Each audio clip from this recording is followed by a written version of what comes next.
დღეს განვიხილავთ UFC 322-ს, ნახავთ ვინ მიიღო ბრძოლებში ბონუსები, ასევე გავიგებთ ვინ მოიგო, ვინ წააგო, ისლამ მახაჩევის ბრძოლასაც კარგად დეტალურად განვიხილავთ, იმიტომ რომ დღესდღეობით როგორც ჩანს ისლამ მახაჩევმა pound for pound-ის რეიტინგიდან პირველი ადგილიდან ილია თოფურია ჩამოწია და თვითონ გადაინაცვლა პირველ ადგილზე და ასევე რაც მთავარია მან შეასრულა გაიმეორა anderson silva-ს რეკორდი 16 გამარჯვება ზედიზედ მარცხის გარეშე. მოკლედ ვიდეო იქნება ძალიან საინტერესო, ამიტომ დაარტყი ლაიქს თუ გინდა რომ ანალოგიურ ფორმატში გავაგრძელო მომავალშიც ვიდეო, ვისაც კი ეს არხი მოწონს და უნდა ამ არხის განვითარებაში მიიღოს მონაწილეობა, რეკვიზიტებს დაგიტოვებთ აღწერაში. მე კიდევ ვიწყებ. მოდი ვნახოთ UFC 322. Donald Trump, let's go open the White House. I'm coming. დავიწყოთ ღონისძიების მთავარი ბრძოლით. სუბუქცონაში ერთმანეთს შეხვდნენ ბენიილ დარიუში და ბენუა სენდენი. ამ შეხვედრაში დარიუშმა წონა ვერ ჩააბარა, მას რაღაცა 500 გრამით გადასცდა ლიმიტს, თუმცა შეხვედრა მაინც შედგა. მოგების შემთხვევაში მას პროცენტის გადახდა მოუწევდა. დარიუში კაი მებრძოლია, რომელმაც UFC-ში ერთ დროს 8 გამარჯვებიანი ვინსტრიკი შეასრულა. ის ორგანიზაციაში დაუმარცხებლად 2018 წლიდან 2022 წლამდე იბრძოდა. მაგრამ 2023-ში ეს გამარჯვებების სერია ჩაზ ოლივერამ ჩაუშხამა ნოკაუტით. მერე იყო კიდევ ერთი ნოკაუტით მარცხი Arman Tsarukyan-თან და თითქმის 2 წლიანი პაუზის შემდეგ ის დაუბრუნდა ორგანიზაციას ამ წლის ზაფხულში, სადაც ბრძოლა მსაჯების გადაწყვეტილებით მოუგო რენატო მოიკანოს. ბენუა სენდენი, ფრანგი უნივერსალი ჯიუ-ჯიტსუს შავი ქამრის მფლობელი, რომელსაც მოწონს ჩეხაობაც, ჭიდაობაც, ის 29 წლის არის და თავის კარიერაში რაც კი მოუგია ბრძოლები, არც ერთხელ საქმე არ მიუყვანია გადაწყვეტილებამდე. მას შეგვიძლია უწოდოთ 100%-იანი ფინიშერი. ფრანგმა UFC-ში კარიერა დაიწყო 2021 წელს და პირველივე ბრძოლაში დამარცხდა გადაწყვეტილებით, მაგრამ მის მერე დაიქოქა და ზედიზედ 5 შეხვედრა მოიგო. 2 საბმიშენი, 3 ნოკაუტი, რაც მთავარია, ყველა შეხვედრა მან პირველივე რაუნდში მოიგო, მაქსიმუმ მეორეში. ფრანგი მაგ პერიოდში ითვლებოდა დივიზიონის რისხვად და პრინციპში ამ სახელს იმსახურებდა, თუმცა 2024 წლის 10 მარტს შეხვდა დასტინ პორიეს. სხვათა შორის სენდენიმ პორიეს ძალიან სერიოზული წინააღმდეგობა გაუწია, მაგრამ მეორე რაუნდში დაიღალა დასტინმა ის დაანოკაუტა. ბრძოლის მერე ფრანგმა ყველაფერი სტაფილოკოკს დააბრალა, იძახდა თითქოს ეს ყველაფერი ჯანმრთელობის გამო მოხდა. თუმცა ის შემდეგ შეხვედრაში კიდევ ერთხელ დამარცხდა, სხვათა შორის ის დამარცხდა რენატო მაიკანოსთან, სწორედ იმ მებრძოლთან, რომელთანაც დარიუშმა გადაწყვეტილებით წააგო. ამ მარცხის მერე სენდენი თითქოს დაივიწყეს, მაგრამ ის დაბრუნდა, თან დაბრუნდა ძალიან ეფექტურად 2025 წლის 11 მაისს UFC 315-ზე ჯერ დააღწია მეორე რაუნდში კაილ პრეპოლეცი, მერე ამავე წელს 4 თვეში ის დაეჯახა მაურისიო რუფის და ეს მებრძოლიც მეორე რაუნდში დააფინიშა მახრჩობელით. მართალია დარიუშთან ბრძოლაში ის ფავორიტი იყო, მაგრამ არც ბენიილი იყო ხელწამოსაკრავი თითქოს. თუმცა ეს სიტყვა თითქოს ფრანგმა გაამართლა. ბრძოლის დაწყებისთანავე დარიუში ძალიან აქტიური იყო. მან ფრანგი ლოუ-კიკით წააბორძიკა კიდევაც, მაგრამ სენდენი მოულოდნელად კონტრში მარცხენა ჰუკი ისეთი გაისროლა, რომ დარიუში ოქტაგონს თავით დაერჭო. სანამ საჯიაზე მოვიდა, ფრანგმა ერთი საკონტროლო დარტყმაც მოასწრო. ეს შეხვედრა ზუსტად 16 წამში დასრულდა. ასეთ ეფექტურ ნოკაუტმა რა თქმა უნდა სენდენის ბონუსი მოუტანა და ეხლა ის 3 ზედიზედ გამარჯვებით მოდის, თან 3-ვეში მან გამარჯვება მოიპოვა ფინიშით. შემდეგი შეხვედრა, რომელიც დასრულდა არანაკლებად ბრუტალური ნოკაუტით, იყო ლეონ ედვარდსის და კარლოს პრატესის ჯახი 77 კილოგრამში. ლეონს ყველა MMA-ის გულშემატკივარი ცნობს, ყოფილი UFC-ის ჩემპიონი, რომელიც 2015 წელს კამარო უსმანთან საჯების გადაწყვეტილებით დამარცხდა და აი ამის მერე მას 9 წლის განმავლობაში წაგება არ უნახია. მან ორგანიზაციაში 12 ზედიზედ ბრძოლა მოიგო, ძირითადად ის შეხვედრებს გადაწყვეტილებით იგებდა, თუმცა ქონია ნოკაუტებიც და საბმიშენებიც. 2021-ში ედვარდსმა გადაწყვეტილებით შეხვედრა ნეით დიას და სატიტულო ბრძოლაში 2 ჯერ ზედიზედ დაამარცხა კამარო უსმანი. ერთხელ ნოკაუტით, ერთხელ გადაწყვეტილებით. მოკლედ ისეთი ჯიგრული რევანში აუღო კამარო უსმანს. შემდეგ ტიტულის დაცვაზე მსაჯების გადაწყვეტილებით კოლბი კოვინგტონი დაამარცხა და 2024 წელს დაკარგა კამარი ბილალთან. 2025 წელს შეხვდა შონ ბრედის, კიდევ მეორეჯერ დამარცხდა საბმიშენით და აი UFC 322-ზე შეხვდა პრატესს. კარლოს პრატესი კი 33 წლისაა. ცნობილია თავისი მხიარული, განსხვავებული ხასიათით, სვაავს, ეწევა, გულაობს, მაგრამ როგორც ჩანს ეს ყველაფერი მას არ უშლის ხელს იყოს სასტიკი ფინიშერი. თავისი კარიერა პრატესმა 19 წლის ასაკში დაიწყო. თავიდან ის ხან იგებდა, ხან აგებდა, ძირითადად იბრძოდა და ცხოვრობდა ჩინეთში, მერე რამოდენიმეჯერ იჩხუბა ვანის ორგანიზაციაში, LFA-შიც მოასწრო ჩხუბი და ასე მოხდა Dana White Contender სერიაში, სადაც გათიშა თავისი მეტოქე. ოფიციალურად კარლოსმა UFC-ში მოღვაწეობა 2024 წელს დაიწყო, ამ ერთ წელიწადში მან 4 ბრძოლა ჩაატარა და 4-ვე მოიგო. აღსანიშნავია, რომ ბრაზილიელმა ყველა თავისი შეხვედრა მოიგო ნოკაუტებით. ასეთ 4 ნოკაუტიან ვინსტრიკმა ეგრევე მიიქცია ყველას ყურადღება და მართლაც ძნელია ნახო UFC-ში მებრძოლი, რომელმაც შეაბიჯა ორგანიზაციაში ფეხი თუ არა, ერთ წელიწადში 4 მეტოქე დააგდო ნოკაუტით. მაგრამ აი 2025 წელი მისთვის არც თუ ისე კარგად დაიწყო. მან შეხვედრა მსაჯების გადაწყვეტილებით წააგო იან მაჩადა გერისთან, მაგრამ 4 თვეში ეფექტურად თიშავს ჯეფ მილს და ხვდება UFC-ის ყოფილ ჩემპიონს ლეონ ედვარდს.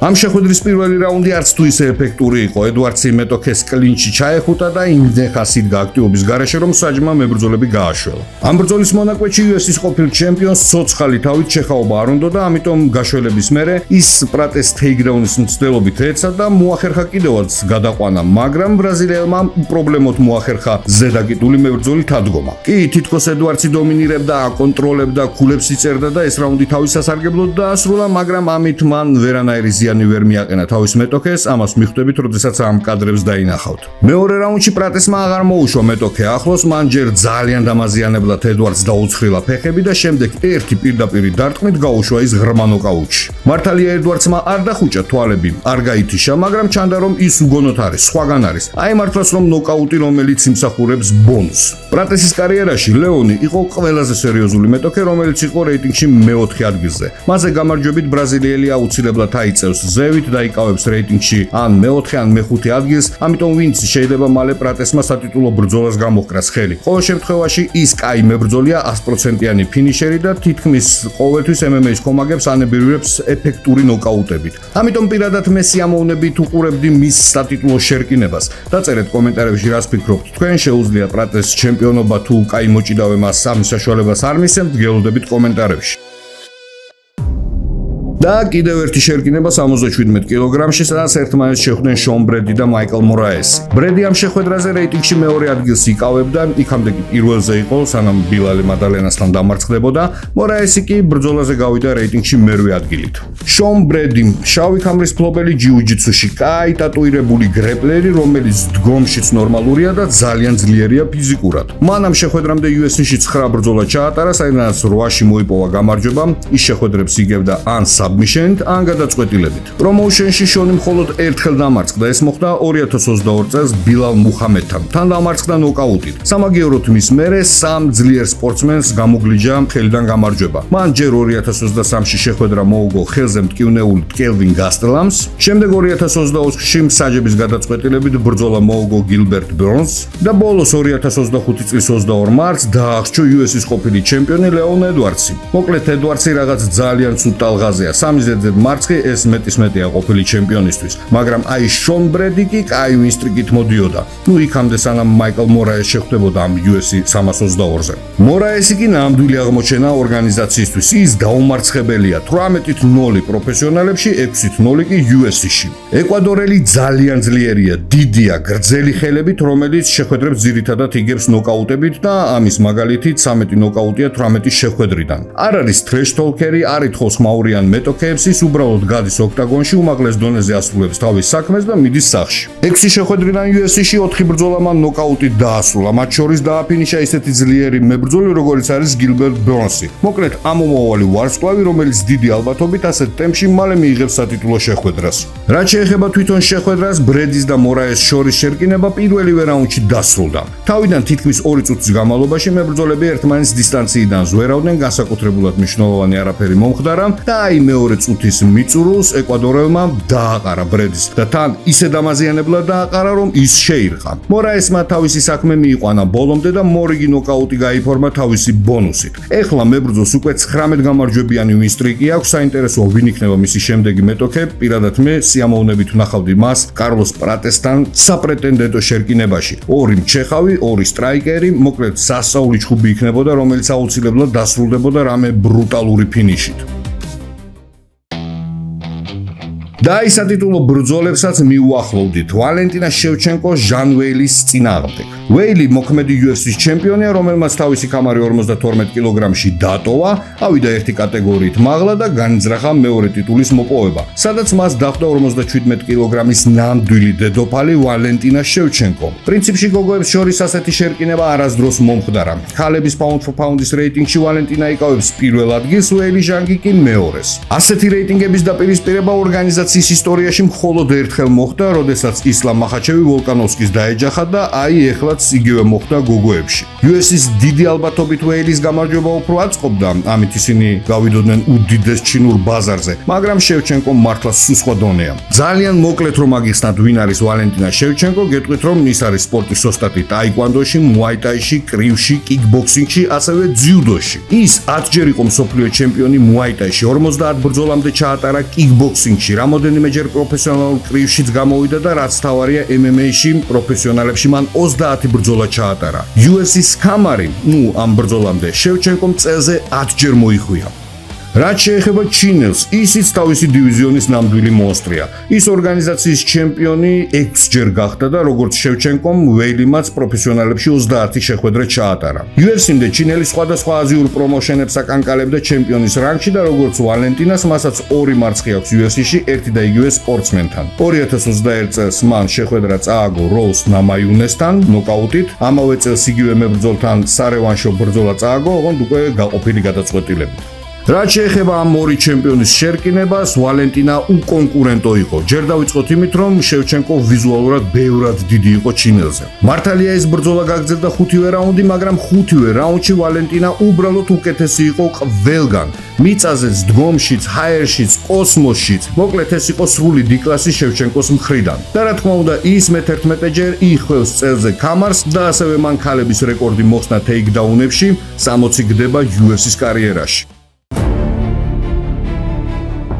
და მიუახლოვდით მთავარ ბრძოლას, სატიტულო შერკინება 77 კილოგრამში ჯეკ დელა მადალენას და ისლამ მახაჩევს შორის. ჩვენთვის ქართველებისთვის ეს ბრძოლა განსაკუთრებულად საინტერესო იყო, რადგან ყველას მოგეხსენებათ, რომ მომავალში არსებობს იმის შანსი ისლამი ილიას რო შეხვდეს. მადალენაზეც და ისლამზეც ჩემს არხზე მაქვს გაკეთებული დოკუმენტური ვიდეოები, ასე რომ ვისაც უნდა მებრძოლების უფრო დეტალურად გაცნობა, მუსახ წერაში დაგიტოვებთ. მოკლედ მადალენას UFC-ში მარცხი არ უნახია, ის 29 წლის არის საბაზისო ბევრი თვლის რომ მისი კრივი საუკეთესოა ორგანიზაციაში, ასევე ვინც არ იცოდა, ის შავი ქამრის მფლობელია ჯიუ-ჯიტსუში. თავის კარიერაში 18 ბრძოლიდან მან 12 ნოკაუტით დაასრულა, ასევე აქვს მოგებული 2 შეხვედრა საბმიშენით. UFC-ში ავსტრალიელმა ზედიზედ 8 ბრძოლა მოიგო. ბოლოში მან ბილალ მუჰამედი დაამარცხა და გახდა პრომოუშენის ჩემპიონი. სხვათა შორის დღემდე ყველა საუბრობს ამ სატიტულო შერკინებაზე, სადაც ბილალმა შეგნებულად არ იჭიდავა, არადა ის შეხვედრებს სწორედ რომ რესლინგის ხარჯზე იგებდა. როგორც აღმოჩნდა, კრივში ჯეკი ბევრად უკეთესი იყო და ბილალი დამარცხდა.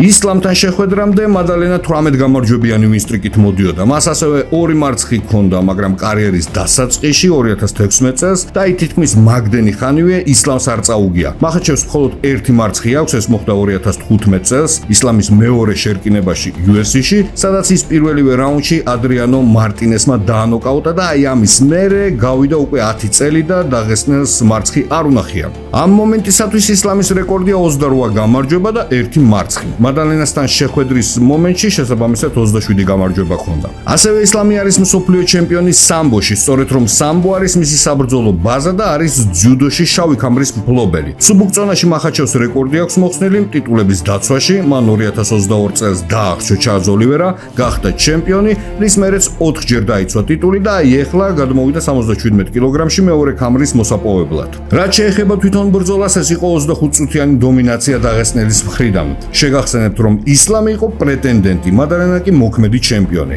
ყველა ხვდებოდით, რომ ისლამი იჭიდავებს და პარტერს აირჩევს. ასეც მოხდა პრინციპში, მაგრამ მახაჩევი დგომშიც კარგად გამოიყურებოდა, ისროდა კარგად ფეხებს, ხელებს. არავის ეგონა, რომ მადალენა მას დაუთმობდა დგომში ჩხუბს, თუმცა ისლამი მოწოდების სიმაღლეზე იყო. კი, ჯეკსაც რამოდენიმე კარგი მომენტი ჰქონდა, მაგალითად კლინჩი. თუმცა ისლამა ის ჭიდაობით და პარტერით ათრია. ყველას გვახსოვს ჩიმა ისლამელმა თავისი ჭიდაობით რომ არ ამოასუნთქა დუპლესი. აქაც იგივე მოხდა, მაგრამ ისლამმა ბევრად ეფექტურად შეასრულა თავისი საქმე. ჩიმაევთან შედარებით ის პარტიაში სულ ფინიშს ეძებდა, ცდილობდა მეტოქის დახჭობას, მტკივნეულის შესრულებას, გრანდენ ფაულს. ერთადერთი რის გამოც შეგვიძლია შევაქოთ მადალენა ის არის რომ მან კარგად დაიცვა თავი მარჩობელისგან. დანარჩენში ეს უკონკურენტო ბრძოლა იყო და როგორც შედეგი დივიზიონს ახალი ჩემპიონი ყავს. ისლამ მახაჩევი 2 ქამრის მფლობელი გახდა და მოიპოვა ზედიზედ მე-16 გამარჯვება, რითიც გაიმეორა anderson silva-ს რეკორდი. მას სულ რაღაცა 1 გამარჯვებაც სჭირდება და silva-ს რეკორდი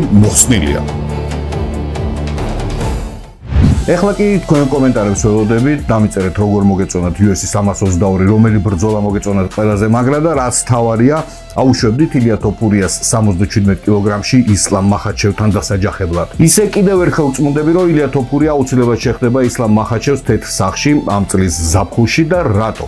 იმიტომ რომ ესეთი რაღაცა UFC-ს ისტორიაში არასდროს არ ყოფილა, როდესაც პირველი და მეორე ნომერი ფაულ თუ ბაუდის რეიტინგში ერთმანეთს ეჯახებიან და ორივეს 2-2 ქამარი აქვს. ესეთი რაღაცა არასდროს არ მოხდარა და შესაბამისად ეს იქნება ყველაზე გრანდიოზული ღონისძიება, რაც კი UFC-ს ისტორიაში მომხდარა და რა თქმა უნდა, ამ ბრძოლაში გამარჯვებული ავტომატურად გახდება ისტორიაში ყველაზე მაგარი მებრძოლი. სანამ ეს მოხდება, იქამდე ველოდებით მეორე ძმის ალექსანდრე თოფურიას ბრძოლას, რომელიც გაიმართება ეხლა 22 ნოემბერს.